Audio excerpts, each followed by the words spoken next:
Classes that end prior to the semester closing date may have their final grades submitted beginning the last day of the class. Students will receive notification when grades are available. Final grade reports are available online in your My Ohio Student Center.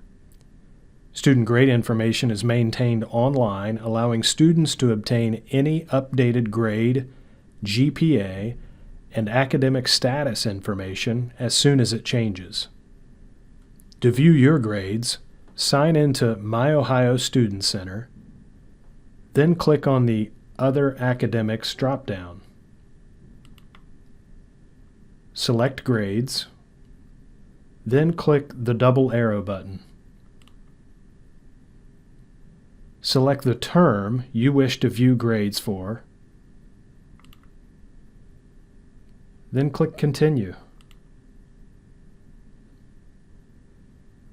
To print your grades from My Ohio Student Center with the Ohio University logo, right-click outside of the grade report in the white area and select Print.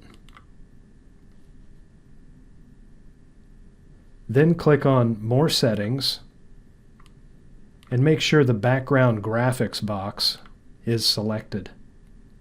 This will include the Ohio University logo on your grade report.